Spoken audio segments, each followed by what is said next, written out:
नमस्कार श्रोते हो, दीपक रेगे कथाकथन चॅनलवर तुम्हा सगळ्यांचं मनापासून स्वागत. श्रोते हो, आज तुम्ही ऐकणार आहात डॉक्टर सौ राजश्री पाटील यांच्या तिच्यातली ती या कथासंग्रहातली कथा. पण श्रोते हो, तत्पूर्वी तुम्ही जर आत्ता चॅनलवर पहिल्यांदा आला असाल किंवा अजूनपर्यंत तुमच्याकडनं चॅनल सबस्क्राईब झालेलं नसेल तर एकच विनंती करतो, कृपया चॅनल सबस्क्राईब करा. सबस्क्राईबच्या बटनाशेजारी जे घंटीचं चिन्ह आहे, बेल आयकॉन, तेही प्रेस करा. त्यामुळे मी चॅनलवर कुठलीही कथा किंवा कादंबरीचा भाग अपलोड केला की ताबडतोब त्याचं नोटिफिकेशन सगळ्यात आधी तुम्हाला मिळेल. चला श्रोते हो, ऐकूयात डॉक्टर सौ राजश्री पाटील लिखित गंध. गंधाली आज खूप थकली होती. रोजचीच सकाळची धावपळ, दिवसभराची दगदग आणि संध्याकाळची आवराआवरी यात ती शिणून गेलेली होती. गेल्या कित्येक दिवसात रविवारी सुद्धा तिला उसंत मिळालेली नव्हती. प्रत्येक दिवस नित्याप्रमाणे उगवत होता आणि नित्याप्रमाणे मावळत होता. एक विचित्र उदासीनता तिला चिकटलेली होती, जशी अंगावरची ब्लाऊज आणि साडी. आपल्याला कोणीतरी करकचून बांधून ठेवलंय असं तिला वाटत होतं.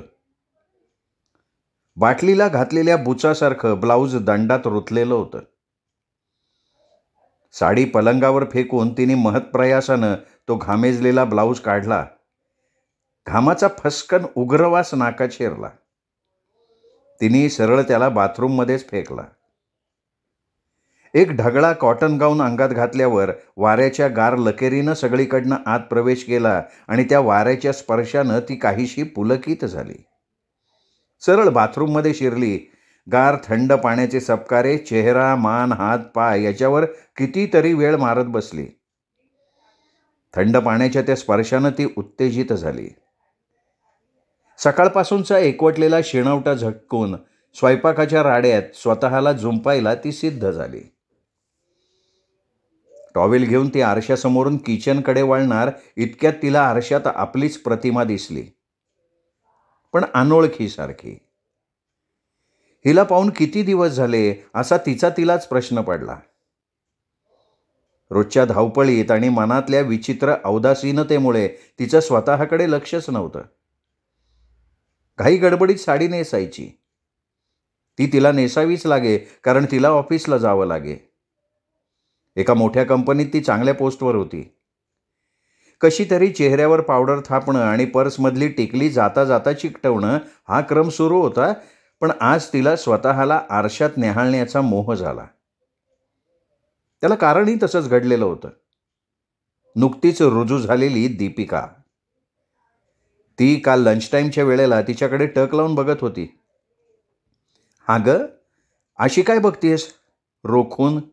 काही लागलंय का माझ्या चेहऱ्याला, शाई वगैरे? गंधालीने तिला विचारलं. अहो नाही हो, उलट तुम्ही किती छान दिसताय म्हणून बघत होते. उगाच हरभऱ्याच्या झाडावर का चढवतीयस? मला माहिती आहे तू नवीन आहेस, मी मदत करीन ना कामाला. ती हसत म्हणाली. नाही हो, त्याच्यासाठी नाही, खरंच किती छान दिसता, अगदी रेखासारख्या. पण मला वाटतं तुमचं स्वतःकडे अजिबात लक्षच नाही आहे. का ग, काय झालं? अहो इतके छान केस, पण कसे सुकलेत. किती सिंपल राहता. या सुंदर चेहऱ्याकडे जरा लक्ष द्या. त्यालाही काही खतपाणी लागतं म्हटलं. बेताचाच रंग, बेताचंच नाक आणि बेताचंच सौंदर्य असणारी दीपिका. पण खरंच किती छान राहत होती. थोड्याशा जागृतीनं तिनं आपलं दुय्यम रूपही खुलवलेलं होतं आणि गंधालीने दुर्लक्षपणामुळे आपलं अव्वल रूप बुजवलेलं होतं. तिच्या ते क्षणात लक्षात आलं. थोडंसं ओशाळून ती म्हणाली, हां तू म्हणतेस ते खरं आहे. थँक्स जाणीव करून दिल्याबद्दल. आता आरशापुढे तिला ते सगळं आठवलं. खरंच आपण सुंदर आहोत का हे बघण्याचा मोह तिला झाला. खरं तर हा अनुभव तिचा नेहमीचा. कोणी ना कोणी तिच्या सौंदर्याची तारीफ करत असत, पण ती सोयीस्करपणे ऐकायची आणि दुर्लक्ष करायची. एक तर तिला वाटे उगाचच खुश करायला म्हणतायत, आणि कधी वाटायचं की हे जरी खरं असलं तरी या सौंदर्यामुळे आपल्याला काय मिळालं. या प्रश्नासरशी ती उदास होई. उलट ही जाणीव कोणी करून दिली नाही तर बरं, नाही तर उगाच टोचणी लागते. तिला आरशात आपली प्रतिमा दिसली. लोक म्हणताय ते काही खोटं नाही असं वाटलं. गोल गरगरीत पौर्णिमेच्या चंद्रासारखा चेहरा, घारे पिंगट आकर्षक डोळे, पातळ पण रेखीव भुवया, इवलीशी लालबुंद जीवणी आणि त्याच्या आत वसलेली एका रांगेतली दंतपंक्ती, उंच सडसडीत बांधा. आज तिला स्वतःचीच नव्यानं ओळख झाल्यासारखं वाटलं. कधीतरी आरशाला दर्शन द्यायला हवं हा विचार मनात डोकावला आणि तिचं लक्ष डोक्याकडे गेलं. केसांचं टोपलं झालं होतं. केस पुढे घेऊन त्यावरनं हात फिरवला तर ते एकदम वृक्ष वाटले, अगदी सुकून वाळून गेलेले, जणू शिळपटलेली भाजीच. कसले मुलायम रेशमी काळेभोर केस, निगे अभावी आणि आपल्या उदासीनतेमुळे विरळ आणि निस्तेज झालेले आहेत. तिची तिलाच खंत वाटली. दीपिका म्हणाली तेच खरं आहे, आपण स्वतःकडे लक्ष द्यायला हवं.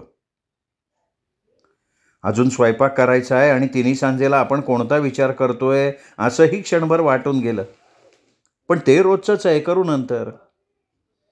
आज आता कुठल्याही परिस्थितीत आपण आपल्या केसांना न्याय द्यायचाच.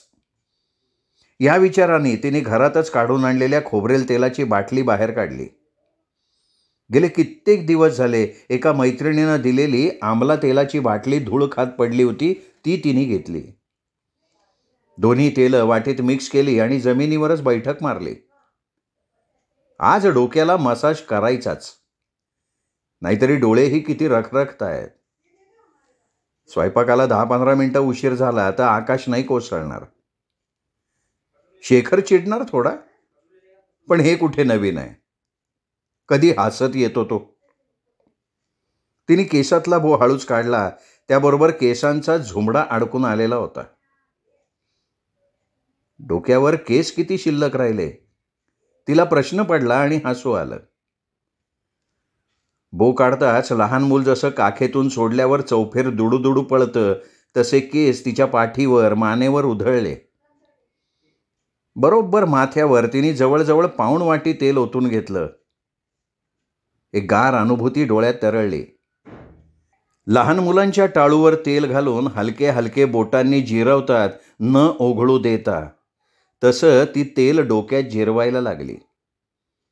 बोटांनी हलका हलका मसाज करताच खूप बरं वाटलं.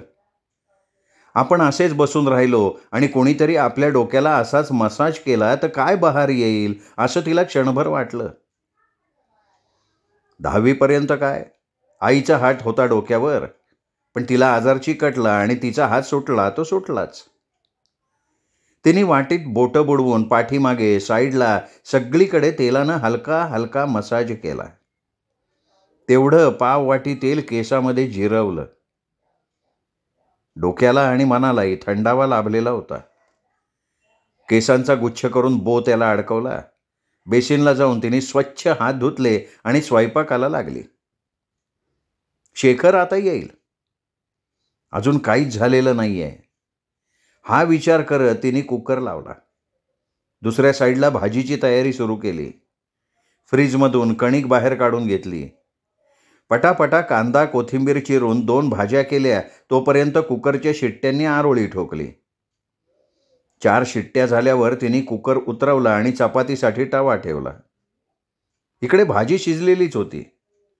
ते पाहून पातेलं खाली उतरवलं, भाताला ठेवलं. पोळपाट लाटणं घेऊन चपाती लाटायला लागली. 2 चपात्या झाल्या आणि बेल वाजलीच. तिने गॅस बारीक केला आणि दार उघडायला गेली. थकलेला भागलेला शेखर दिवसभराचा वैताग चेहऱ्यावर घेऊनच आत शिरला. नेहमीसारखं तिच्या अस्तित्वाची दखलही न घेता तिच्या अंगावरनं हॉलमध्ये शिरला. मध्यंतरी तिने पेपरमध्ये एक छोटीशी गोष्ट वाचली होती. एक मोठा बिझनेसमॅन होता. त्याच्या हाताखाली आनंद जबाबदारीचं काम करत होता. आनंद अतिशय काटेकोर, कामात तत्पर, धडाडीनं काम करणारा. त्यामुळे बॉसचा विश्वास संपादन केलेला. एकदा कंपनी मोठ्या प्रॉब्लेममध्ये अडकली होती. बॉस आणि तो दोघेही दिवसभर ते टेन्शन निस्तरण्याच्या टेन्शनमध्ये होते. आणि हे टेन्शन नेहमीचं, कधी कमी कधी जास्त. संध्याकाळी उशीर झाला मीटिंगला म्हणून बॉसनं आनंदला घरापर्यंत लिफ्ट दिली. घर येताच तो उतरला, पण त्यांनी बॉसला कॉफी घेण्याची विनंती केली. तेही उतरले. तो गेट उघडून आत गेला. दारात एक झाड होतं. त्या झाडाला त्यांनी चक्क आलिंगन दिलं, तेही 2-2.5 मिनिटं. बॉस पाहत राहिले पण काही बोलले नाहीत. त्यांनी बेल वाजवली. त्याच्या बायकोनी दार उघडलं. त्यांनी तिलाही छान मिठीत घेतलं आणि बॉसची ओळख करून दिली. तिच्या कडेवरच्या बाळाला आपल्याकडे घेऊन त्याचा पापा घेतला. सोफ्यावर अभ्यास करणाऱ्या मुलाच्या डोक्यातून हात फिरवला. त्याची बायको कॉफी बनवायला आत गेल्यावर बॉसनी आनंदला विचारलं की बाहेर तू काय प्रकार केलास. त्यावर हसत आनंद म्हणाला, ते टेन्शनमुक्त झाड आहे. मी दिवसभराची सगळी टेन्शन्स रात्री घरी येताना तिथे सोडून देतो आणि सकाळी परत घेऊन जातो, पण त्यांना घरात येऊ देत नाही. ते खरंच होतं. सकाळपासूनचा आनंद आणि आत्ताचा आनंद या जमीन आसमानाचा फरक होता. बॉस स्तिमित झाले. गोष्ट छोटीशी पण खूप मोठी शिकवण देणारी. गंधालीला वाटलं आपणही अंगणात असं एखादं झाड लावावं, म्हणजे शेखर हसत चेहऱ्यानं एंट्री मारेल, आपल्याला आलिंगन देईल, चेहरा फ्रेश असेल. पण झाड राहू दे, तिने त्याला ती गोष्ट सांगितली होती, पण त्यांनी ती नीट ऐकलीही नव्हती. तो बॅग टिपॉयवर ठेवून बेसिनकडे वळला हात धुण्यासाठी. त्याची नेहमीची सवय हात धुवून ताटावर येऊन बसणं. आल्या आल्या त्यांनी कपडे चेंज करावेत, फ्रेश व्हावं, लुंगी किंवा नाईट ड्रेस घालावा आणि हसतमुखानं जेवायला यावं असं तिला वाटत असे. पण सगळ्या गोष्टींसारखी ही गोष्ट त्यांनी कधीच ऐकलेली नव्हती. शेखर टेबलवर येऊन बसला. गंधाली आजीजीनं म्हणाली, 5 मिनिटं थांबा हा शेखर, भात शिजत आलाय, 2 चपात्याही राहिल्यात, त्या संपवते. त्यांनी रागाने कटाक्ष टाकला. जणू तिने कुठला तरी क्रिमिनल गुन्हा केलाय. त्याच्या चेहऱ्यावर नाराजी स्पष्ट दिसत होती. का इतका वेळ का? त्यांनी विचारलं. थकले होते, रेस्ट घेतली थोडी. तिने उगीच खोटंच सांगितलं, कारण तेल लावत बसले होते म्हटलं तर तो आणखीन चिडणार. तो तसाच बसून राहिला, पण ताटं घ्यावीत किंवा हिला मदत करावी किंवा किमान स्वतः फ्रेश होऊन यावं, काहीच नाही.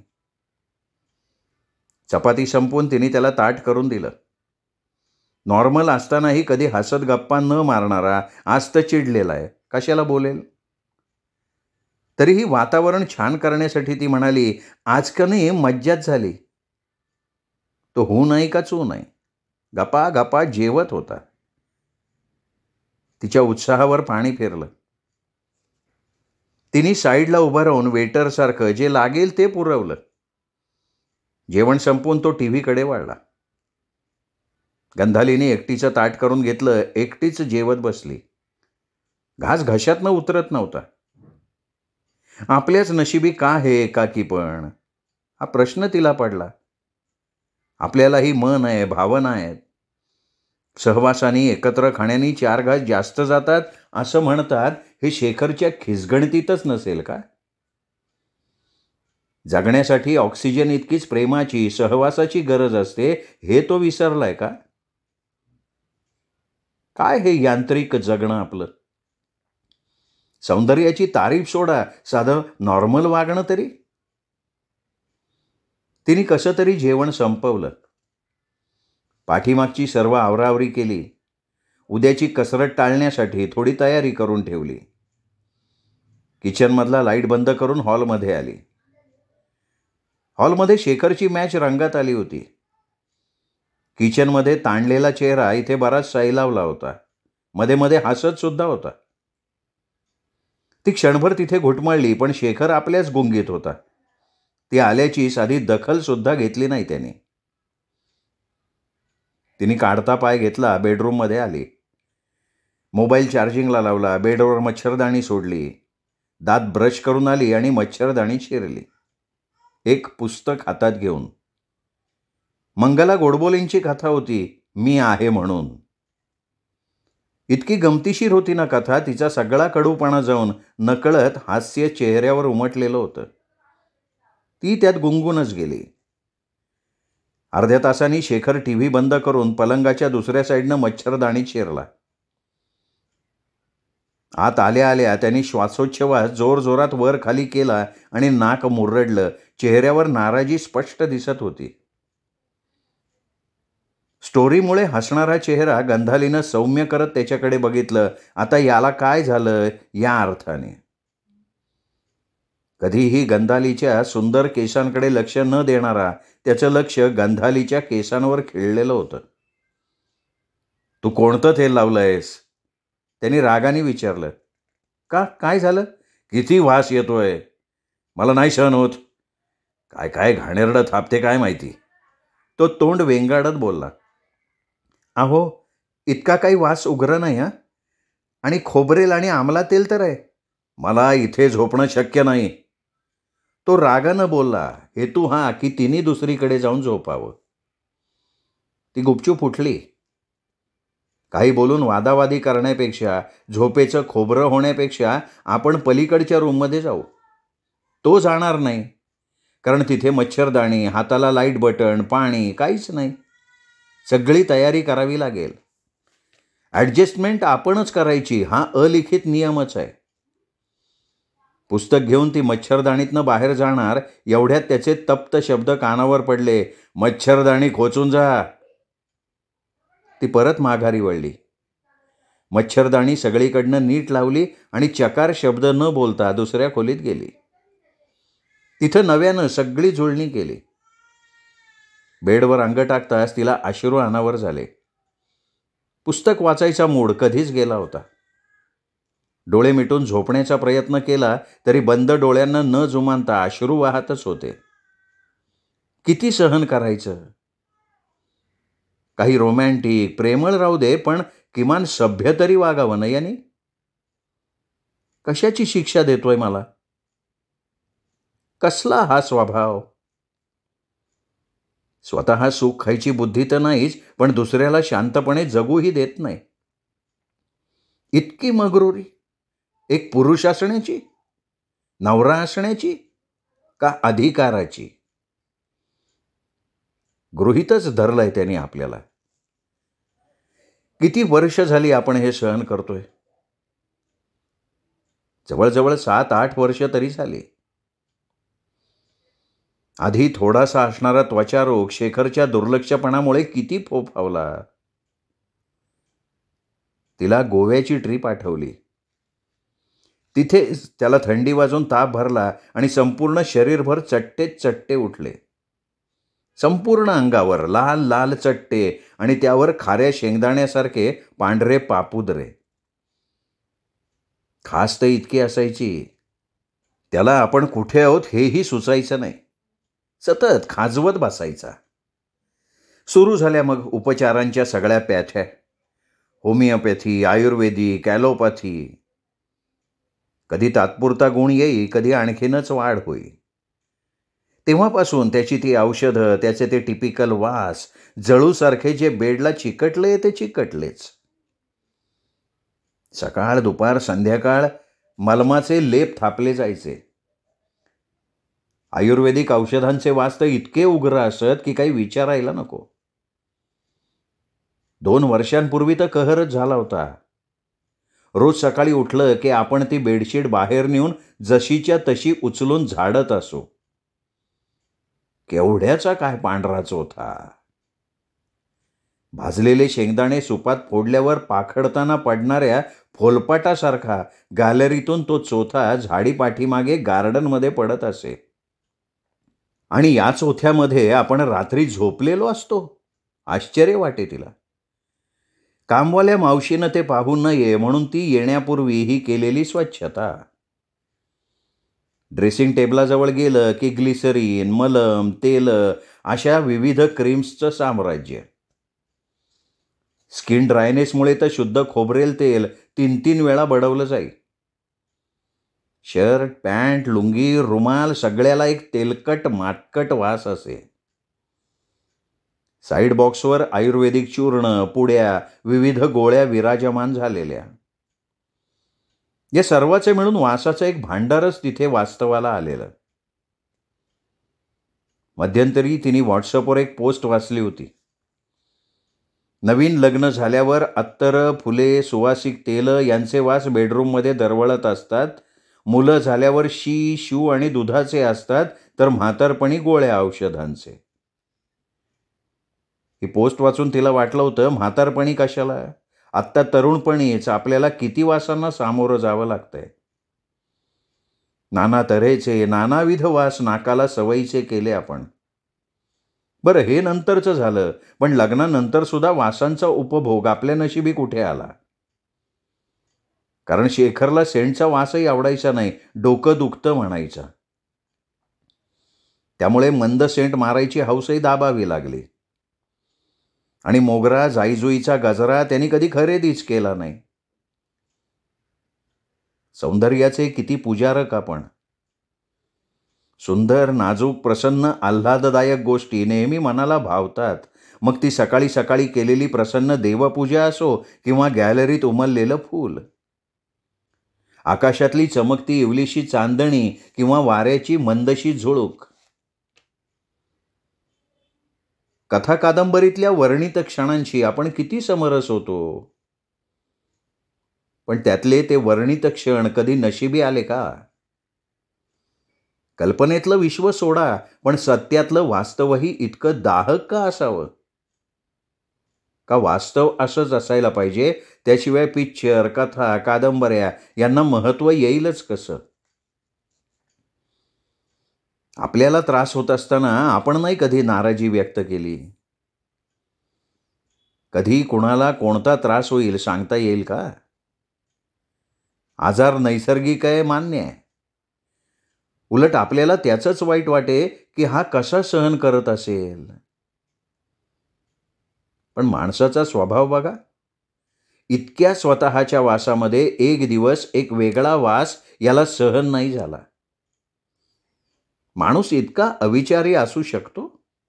त्याच्या डोक्यातही आलेलं नाही नाराजी व्यक्त करताना की ती तर यापेक्षा उग्र आणि घाणेरडे वास तेही 1-2 दिवस नाही तर कित्येक वर्ष झाली सहन करतीये. त्याची काय चूक? आपलीच चूक. कधी चेहऱ्यावर नाराजी उमटूच दिली नाही, झळ पोहोचू नाही दिली.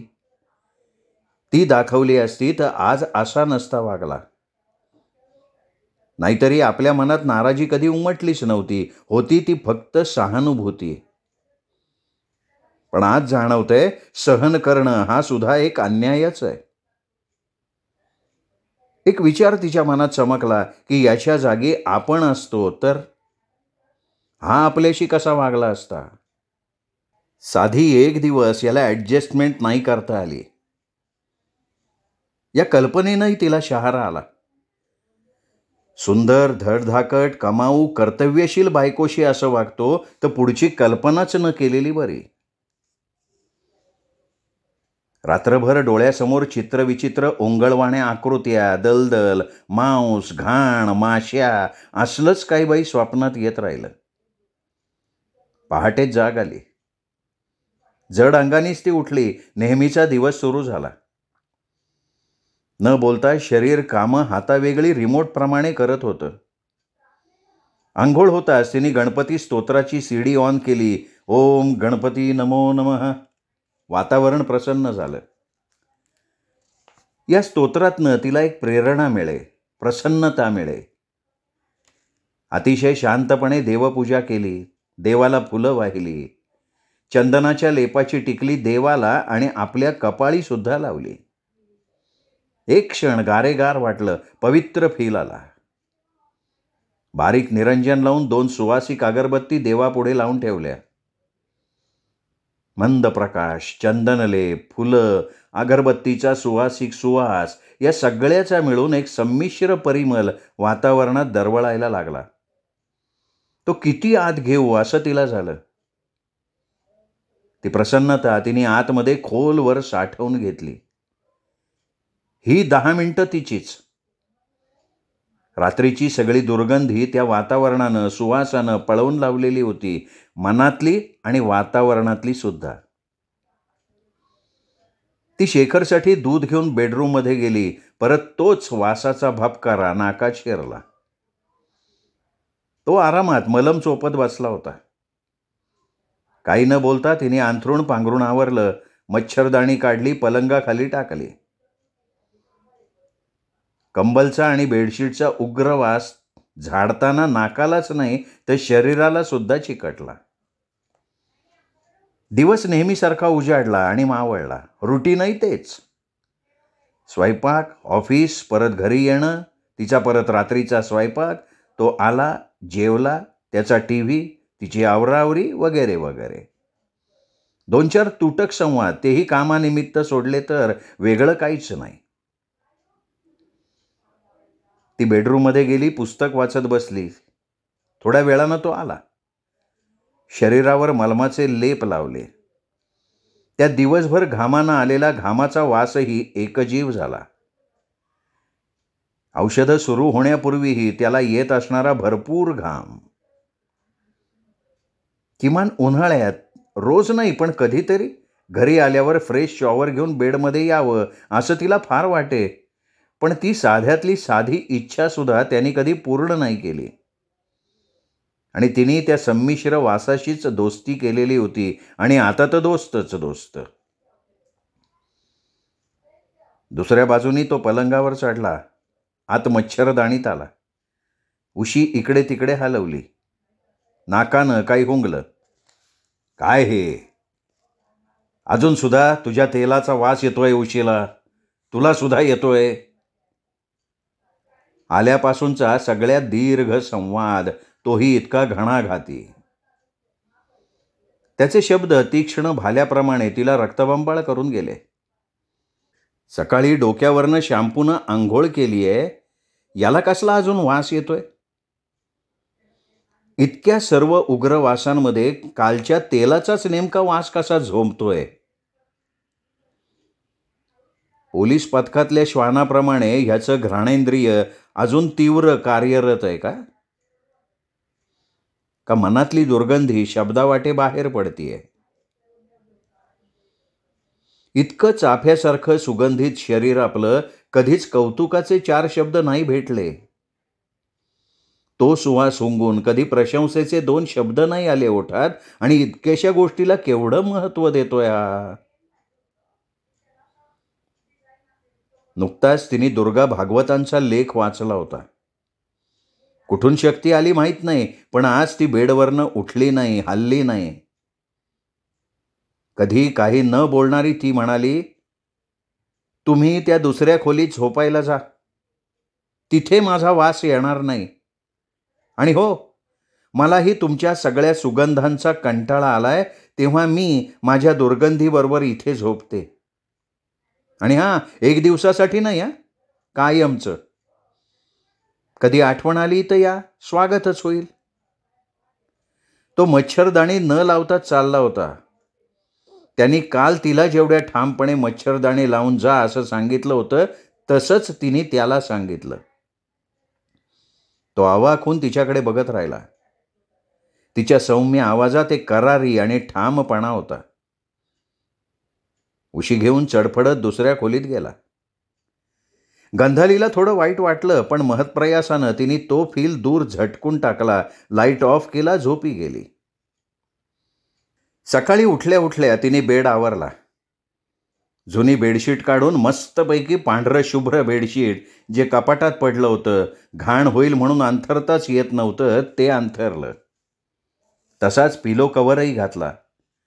बरोबर सेंटरला उशी ठेवली. विविध तेलाचे, क्रीमचे, औषधाचे पुडके, बाटल्या दुसऱ्या रूममध्ये नेऊन ठेवल्या. कपाटं स्वच्छ केली. टेबल क्लॉथसुद्धा मातकटला होता, तो बदलला. ड्रॉवरमध्ये पडलेले सेंट, डिओड्रंट, पावडरचे डबे बाहेर आले. एक मस्तसा एअर फ्रेशनर रूममध्ये अडकावला. पलंगावर चार्लीच्या सेंटचा हलकासा फवारा मारला. रूम प्रसन्न, प्रफुल्ल, सुगंधित झाली आणि त्या सुगंधात ती हरवून गेली. 2 नवी कोरी पुस्तकं बेडसाईडला ठेवली. रात्री उशिरा स्वतःला बेडवर झोकून दिलं. चमेली, मोगरा, जाई, जुई सगळे सुवास हुंगत नव्या कोऱ्या पुस्तकाचा नवा कोरा वास घेत ती वाचनात गुंग झाली. सुगंधाच्या सुगंधी दुनियेत नव्यानं सुगंधी पाऊल टाकत ती सुवासिक स्वप्नील झोपेच्या अधीन झाली. श्रोते हो, तुम्ही ऐकत होता डॉक्टर सौ राजश्री पाटील यांची कथा गंध. कथा तुम्हाला नक्की आवडली असेल, त्यामुळे कथेचा व्हिडिओ लाईक करा, हाईप करा. कथा कशी वाटली हे आम्हाला कळण्यासाठी तुम्ही कमेंट मात्र जरूर करा. आणि ही कथा आपल्या सर्व कथाप्रेमी मित्रपरिवारात, नातेवाईकात शेअर करा.